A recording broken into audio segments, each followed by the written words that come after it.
Olá, bem-vindos a mais um vídeo da Saúde Escudeiro, em que vamos voltar ao tema das artroses e desta vez com algumas sugestões muito práticas sobre como é que elas devem ser geridas no dia-a-dia.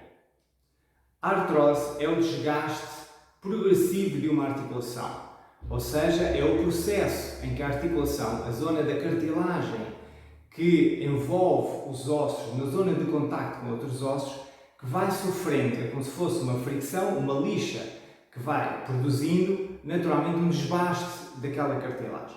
E essa cartilagem vai sofrendo estas lesões, mas o corpo não fica indiferente a elas.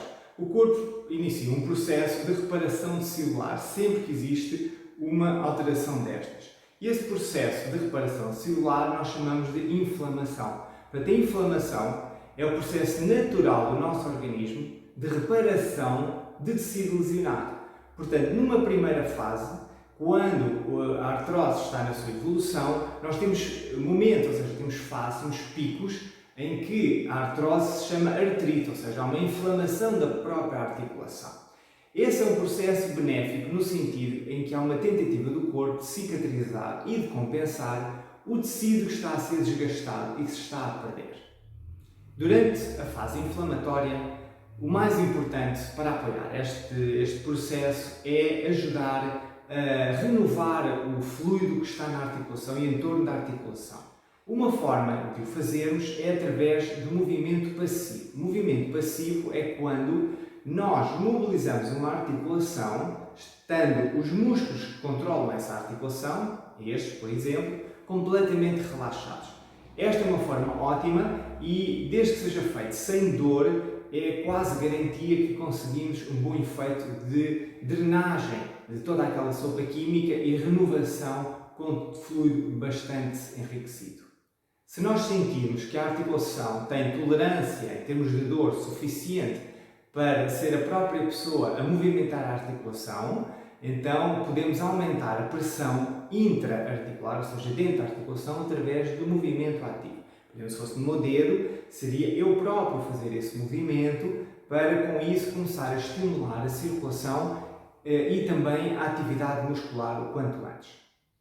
Durante a fase inflamatória, também pode ser extremamente importante, do ponto de vista do bem-estar, diminuir a pressão na articulação, através de afastar os dois ossos ou mais, ou seja, aqueles que estiverem envolvidos na articulação, que se devem afastar de maneira a diminuir a pressão existente entre as duas partes que estão em contacto uma com a outra nessa articulação.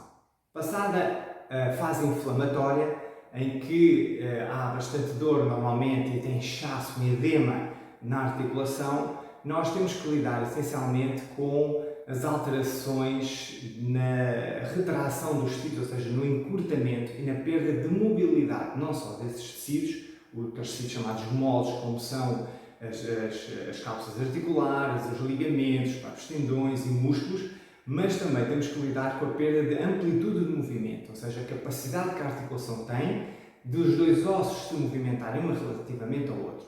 Outro elemento que nós temos que levar em consideração nestas fases entre picos inflamatórios é a questão das alterações chamadas motoras, ou seja, da ação dos próprios músculos, não só em termos de força, mas também em termos da sua coordenação e das suas habilidades que lhes permite funcionar no dia-a-dia sem qualquer tipo de impedimento.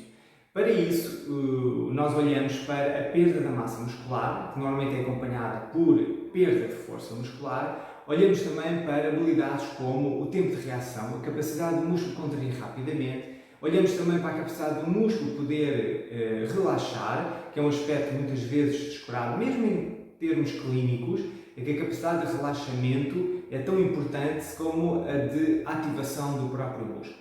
Então, ao olharmos para estas características do músculo, nós temos sempre a perspectiva de poder não só tornar a articulação mais protegida, porque havendo mais força há menos impacto na própria articulação, mas também ser capaz de gerir os esforços do dia-a-dia sem que isso se reflita no desgaste, ou seja, na agressão da articulação.